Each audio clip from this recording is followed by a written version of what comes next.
आपके छोटे छोटे प्रयास आपको जिंदगी में किस मुकाम पर पहुंचा सकते हैं, आपको इस कहानी से बखूबी समझ आ जाएगा।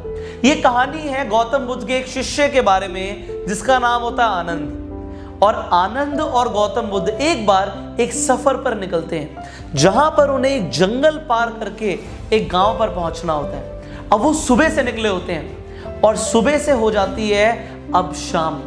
अब जब शाम हो रही होती है, आनंद से अब चला नहीं जा रहा, उसके पैरों में दर्द हो रहा होता है और उसे जंगल में दिख जाता है एक लकड़हारा।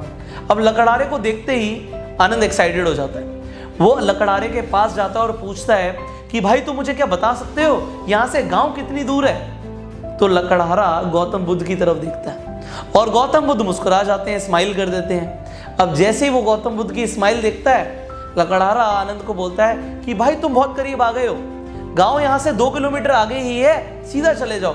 अब जैसे ही आनंद ये सुनता है 2 किलोमीटर आगे, वो एकदम से एक्साइटेड हो जाता है और वो भागा भागा आगे निकल जाता है। अब गौतम बुद्ध में तो बहुत एनर्जी होती है, आनंद में भी एक्साइटमेंट आ चुकी होती है, वो अपना दर्द भूल चुका होता है, आगे बढ़ रहा होता है। पर अब 2 किलोमीटर नहीं, 4 नहीं, 8 किलोमीटर आगे आ जाते हैं। वो चलते ही जा रहे हैं और आनंद को अभी भी जंगल खत्म होता हुआ नहीं दिख रहा। तो आनंद दोबारा से परेशान हो जाता है, उसके पैरों में बहुत दर्द हो रहा होता है। तो आनंद को वहां पर दिखती है एक महिला, एक औरत जो जंगल में आई होती है जंगली फल और जड़ी बूटियां लेने। अब आनंद उस औरत से पूछता है, क्या आप मुझे बता सकते हैं कि यहां से गांव कितनी दूर है? अब वो औरत दोबारा गौतम बुद्ध की तरफ देखती है और गौतम बुद्ध स्माइल कर देते हैं, मुस्कुरा जाते हैं। तो औरत बोलती है, तुम बिल्कुल आ ही गए हो गांव, यहां से 2 किलोमीटर आगे जाओ, तुम्हें गांव दिखने लग जाएगा। अब वो सोचता है कि बस 2 किलोमीटर दूर है, चलो चलते हैं। वो फिर से अपना दर्द भूल जाता है, चला जा नहीं रहा, बट फिर भी वो सोचता है अगर 2 किलोमीटर की बात है तो चलते हैं, क्योंकि अगर वो गांव नहीं पहुंचे तो उन्हें जंगल में ही रात बितानी पड़ेगी। अब 2 किलोमीटर की जगह फिर से 4 की जगह 8 किलोमीटर निकल जाते हैं। वो 8 किलोमीटर और आगे आ गए, 16 किलोमीटर हो चुके उनके चलते चलते, और अभी भी उन्हें समझ नहीं आ रहा क्योंकि गांव दिख ही नहीं रहा। अब वहां पर दिखती है उन्हें एक नहर। आनंद नहर की तरफ देखता है तो उसे एक आदमी दिखता है जो जंगल से निकलता हुआ मछली पकड़ता हुआ जा रहा होता है। अब वहां पे उसे जब वो मछुआरा दिखता है तो आनंद उस मछुआरे की तरफ जाता है और बोलता है, भाई क्या तुम मुझे बता सकते हो यहाँ से गांव कितनी दूर है? अब वो मछुआरा दोबारा गौतम बुद्ध की तरफ देखता है, गौतम बुद्ध मुस्कुरा जाते हैं। इस बार आनंद भी देख लेता है कि गौतम बुद्ध मुस्कुरा रहे हैं, जरूर कोई बात है।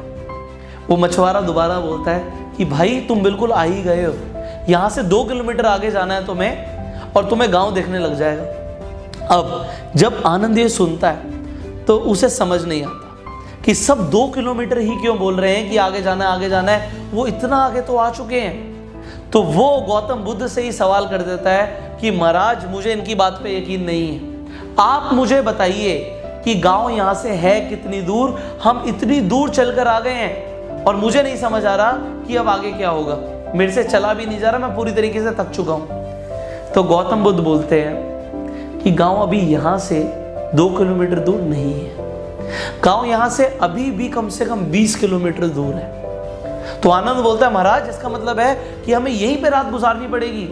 गौतम बुद्ध बोलते हैं, बिल्कुल यहीं पे रात गुजारनी पड़ेगी। तो आनंद पूछता है कि महाराज फिर ये सब झूठ क्यों बोल रहे हैं कि 2 किलोमीटर दूर है, 2 किलोमीटर दूर है? तो गौतम बुद्ध बोलते हैं, इन्होंने झूठ थोड़ी बोला, इन्होंने तुझे बोला कि तुझे 2 किलोमीटर आगे जाना है, 2 किलोमीटर आगे है गांव। तो जब आगे जाने के लिए उन्होंने बोला तो तेरे अंदर एकदम से एक्साइटमेंट आ गई कि 2 ही किलोमीटर तो है, चलो पार कर जाएंगे, चलो पार कर जाएंगे। अगर वहां पे वो लकड़हारा ही तुझे बोल देता कि गांव बहुत दूर है तो तू वहीं पे रुक जाता, तू यहां तक पहुंचता नहीं। अब देख, थोड़ा थोड़ा करके हम यहाँ पे नहर के किनारे आ चुके हैं और नहर के किनारे हम रात गुजार सकते हैं। हम कल सुबह अपना सफर शुरू करेंगे, हम रात यहीं पे गुजार लेते हैं। अब जरा सोचिए, आनंद को मोटिवेशन मिली कैसे? थोड़ा और करके आगे बढ़ने की, और थोड़ा थोड़ा करके वो बहुत दूर आ गया। बिल्कुल इसी तरीके से अगर हम भी लोगों को प्रोत्साहित करें तो वो भी थोड़ा थोड़ा करके जिंदगी में बहुत आगे बढ़ सकते हैं, बट उसके लिए वो थोड़ा थोड़ा मोटिवेशन देना जरूरी है। आज आपको मेरी वीडियो से वो थोड़ा थोड़ा मोटिवेशन मिलता है एंड आप स्टेप बाय स्टेप आगे बढ़ते हो। और उससे होता क्या, जब आप आगे बढ़ रहे हो तो आपको आपकी सफलता जरूर मिलती है। बट हमारे आसपास पॉजिटिव एंकरेजर्स कम है, टांग खींचने वाले नेगेटिव लोग ज्यादा हैं, जो बोलते हैं कि तेरे से नहीं हो पाएगा। और जब हम किसी को डिमोरलाइज कर देते हैं, हम किसी को डिमोटिवेटेड कर देते हैं, तो होता क्या, वो इंसान वहीं रुक जाता है, वहीं थम जाता है। बट मोटिवेशन की जरूरत है, इसीलिए मुझे सोसाइटी में एंकरेजर्स चाहिए। जैसे लोगों ने आनंद को किया वैसे आप भी बन जाइए ना, थोड़ा थोड़ा मोटिवेट कीजिए। अगर मैं आपसे बोलूं कि आप 100 पुशअप्स कर सकते हो, आप बोलोगे यार 100 तो नहीं हो पाएंगे। मैं आपको अगर बोलूं कि क्या आप 10 कर सकते हो, तो आप बोलोगे शायद 10 हो जाएंगे। और 10-10 करके अगर मैं आपको वही 10 बार करा दूं तो 100 हो जाएंगे। बट पहली बार में 100 नामुमकिन है, 100 करना एक जादू है। बट नामुमकिन पॉसिबल हो सकता है, इम्पॉसिबल पॉसिबल हो सकता है अगर स्टेप्स लिए जाएं। स्मॉल स्टेप्स रेगुलर लेने से कंपाउंडिंग इफेक्ट क्रिएट होता है, एंड वही मैं चाहता हूं आपकी लाइफ में हो। तो अगर आप स्मॉल स्टेप्स लेने के लिए तैयार हैं तो नीचे कमेंट जरूर कीजिए। और अगर आप इस चीज के लिए भी तैयार हैं कि आप किसी की लाइफ में एंकरेजर बनेंगे, do comment below, yes sir, we will take small steps and we will become encourager. अब हमें चाहिए encourager and you are going to become an encourager now. So become an encourager. अगर आपको video अच्छी लगी जल्दी से लाइक कर दीजिए, शेयर कीजिए, सो दैट और लोग भी स्टेप्स लें, रुके ना, और वो भी एंकरेजर बने। अगर आप इस चैनल पे पहली बार आए हैं, सब्सक्राइब जरूर कीजिए, नोटिफिकेशन बेल पे क्लिक कीजिए कि ऐसी एक भी वीडियो आप मिस ना करें।